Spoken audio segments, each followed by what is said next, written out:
नमस्कार दोस्तों, स्वागत है आपका पब्लिक लाइब्रेरी के डिजिटल प्लेटफॉर्म में। आज हम लोग द हिंदू के एडिटोरियल का एनालिसिस करेंगे। उसमें पहला आर्टिकल है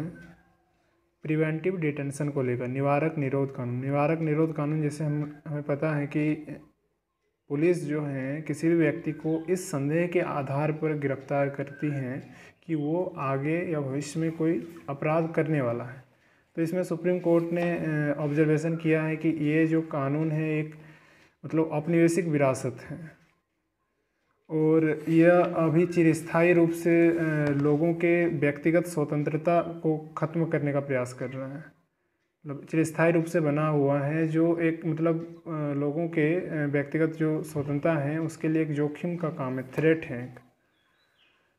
और आगे देखें तो कई दशकों से जो है ना हाई कोर्ट ने भी और कोई सुप्रीम कोर्ट भी बोला है कि कार्यपालिका इस मतलब ये में थोड़ा फेल रही है कि प्रिवेंटिव डिटेंशन के कानून को किस प्रकार से लागू किया जाए, किस प्रकार से मतलब जो जिसको हिरासत में लिया गया है उसको सेफगार्ड किया जाए, उनके अधिकारों की सुरक्षा की जाए। हाँ, ये सही है कि आपको अगर निवारक निरोध के तहत किसी को हिरासत में लिया जाता है तो उसके लिए टेक्निकल ग्राउंड्स होता है, उसके लिए आधार होता है, कानून होते हैं। लेकिन उनका रिलीफ जो होता है रियली अगर देखिएगा वास्तविक रूप से तो वो बहुत ही मतलब कह सकते हैं कि वो असहज ही होता है। और आप आगे देखिए तो फिर यहाँ पता चलता है कि कई प्रिवेंटिव डिटेंशन के ऑर्डर को कई जो कुछ महीने पहले आए हैं उसको इस आधार पे रद्द कर दिया गया कि वो मतलब अनयूजुअल था। आप देखिए उसके मतलब उसका डिटेंशन का पीरियड जो है उसके एक्सपायरी के बाद भी उसको रद्द कर दिया गया। और इसमें न्यायपालिका जो है वो हमेशा इस बारे में चिंतित रहती है कि प्रिवेंटिव डिटेंशन का मिसयूज होता है और कोर्ट जो है हमेशा इसमें मतलब आवश्यक रूप से इसकी एग्जामिन करती हैं, इसका परीक्षण करती हैं कि एक्चुअली में जिसको हिरासत में लिया गया उसका जो राइट्स हैं वो सेफ हैं या नहीं। लेकिन वो मतलब कभी कभी इसको मतलब ऐसा नहीं कि वो हमेशा स्क्रूटनी करती हैं, पूरी तरह जांच करती हैं कि जो व्यक्ति को हिरासत में लिया गया निवारक निरोध तो उसके साथ क्या वो सही में लिया गया पब्लिक ऑर्डर के अकॉर्डिंग, जो मेंटेनेंस पब्लिक ऑर्डर का चलता है उसके खिलाफ वो काम कर रहा था, ये हिरासत में लिया जाना सही है। ऐसी स्क्रूटनी प्रायः ही दिखती हैं ऑफन। अब इसमें कोर्ट का ये कहना है कि हाँ, आप जो प्रक्रिया अपना रहे हैं प्रिवेंटिव डिटेंशन के लिए उसको तो एकदम फॉलो कीजिए, गवर्नमेंट को इसको फॉलो करना चाहिए क्योंकि इसमें थोड़ी भी और बहुत ही सख्त से सशक्त होकर इसमें अपनी प्रक्रियाओं को फॉलो कीजिए। परंतु अगर उसकी प्रक्रिया में कहीं कुछ खामी रही तो जाहिर सी बात है जिस व्यक्ति जो संदिग्ध अपराधी हैं तो उसके लिए ये लाभदायक हो सकता है कि कहीं चूक रहा तो। कुछ अगर फैक्ट की बात करें जो इससे रिलेटेड हैं वो बहुत ही मतलब आपको आश्चर्यजनक लगेगा कि अधिकतर किस कारण से प्रिवेंटिव डिटेंशन किया जाता है।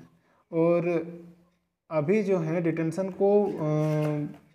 किसी को हिरासत में लिया जाता है निवारक निरोध के तहत तो उसको साइड करके रख दिया जाता है,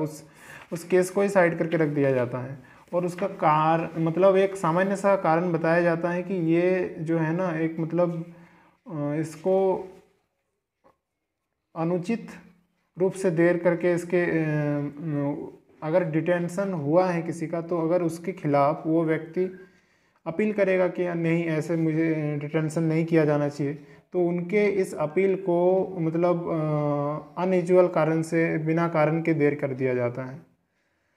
और डिटेंशन के लिए जो है एक किस आधार पे उसका अपील हो, किस आधार पे उसका सारा सिस्टम हो, प्रक्रिया हो, इसमें उस डिटेनी को मतलब अच्छा प्रॉपर ग्राउंड्स मतलब किस आधार पे वो अपना अपील सिस्टम करे तो इसके लिए एक फेल्योर दिखती है। साथ ही आप यहाँ देख सकते हैं कि कई बार क्या होता है कि डॉक्यूमेंट्स ऐसे मतलब बर्डन डॉक्यूमेंट्स उनके ऊपर उनके कारण पे दे दिया जाता है, ताकि वो फिर और डिले हो जाता है उनका जो अपील का जो प्रस्तुतिकरण था वो। और कोर्ट कई एक डिटेंशन में तो कोर्ट खुद भयभीत हो जाती है। जैसे आप देखिए कि मतलब वो एक केस ये आया था कि कोई एक व्यक्ति जो है चिल्ली का बीज बेच रहा था, तो उसको गुंडा कह के उसको गिरफ्तार कर लिया गया। और आप देखिएगा कि 2011 से 2021 तक का जो डिकेड रहा है, दशक, तो इसमें सबसे ज़्यादा डिटेंशन आपका तमिलनाडु में देखा गया। अगर इसके कारण के पीछे बात करें तो वहाँ कई ऐसे कानून हैं, जैसे गुंडा एक्ट हो गया, उसके बाद आपका स्लम ग्रैबर्स हो गया जो झुग्गी झोपड़ियों को ये करने वाला होता है, उसके बाद फॉरेस्ट अपराधी हो गया, कोई वीडियो मान लीजिए अनयूजुअल वीडियो को रिलीज कर दिया तो उसका जो वीडियो पायरेसी वाला होता है, सेक्स ऑफेंडर्स मतलब जो हम कह सकते हैं यौन उत्पीड़न करने वाले, उसके बाद साइबर क्रिमिनल्स, तो इन आधार पे वहाँ पर जो गुंडा एक्ट हैं वो ऑफेंडर्स को मतलब अपराधियों को प्रिवेंटिव डिटेंशन के तहत हिरासत में लेती है। और उसके बाद आप ये देखिए कि एक्चुअली में प्रिवेंटिव डिटेंशन को होना क्या चाहिए, होना ये चाहिए कि जो अपराधी हैं, जो आदतन अपराधी हैं, यानी हैबिचुअल ऑफेंडर्स, जो आदत से ही लाचार है कि वो अपराध करने वाला है, तो उनके ऊपर होना चाहिए इसका दायरा। लेकिन ये जो है बहुत बड़े दायरे में इसका एक्सटेंशन हो जाता है, जो इस आधार पे हिरासत में लेता है कि हाँ शायद ये कोई अपराध कर ले, तो इसका दायरा बढ़ जाता है। पूरे देश में अगर आप देखिएगा तो वहाँ पर आपको दिखेगा कि इसका वाइड स्प्रेड में मिसयूज हो रहा है। और मतलब एक साल में अगर आप इसका चेक कीजिएगा तो प्रिवेंटिव डिटेंशन में टेंडेंसी ये रहती है देश भर के अधिकतर मतलब पुलिस स्टेशन में कि मतलब उसको जो अपराधी, संदिग्ध अपराधी जिसको बताया जा रहा है, उसको लगभग 1 साल के लिए प्रिवेंट कर दिया जाए, ताकि वो जो बेल है ना, वो अपना प्राप्त ना कर पाए, बेल प्राप्त करने से उसे लगभग रोक लिया जाए। तो इसका ये मतलब घटना देखी जा रही है पूरे देश में। और इसका एक मतलब आप दायरा देख सकते हैं कि मतलब बहुत व्यापक दायरे में इसका मिसयूज हो रहा है। हाँ, ये बात है कि प्रिवेंटिव डिटेंशन को कॉन्स्टिट्यूशन में अलाउ किया गया है संविधान में, लेकिन आप ये देखिए कि अगर कहीं क्राइम हो रहा है, उस क्राइम को रोकने के लिए आपको एफिशिएंट पुलिसिंग चाहिए, कुशल पुलिस व्यवस्था चाहिए, उसका ट्रायल स्पीड से कीजिए, न कि आप पावर का या फिर अपने विवेकाधिकार का दुरुपयोग कीजिए।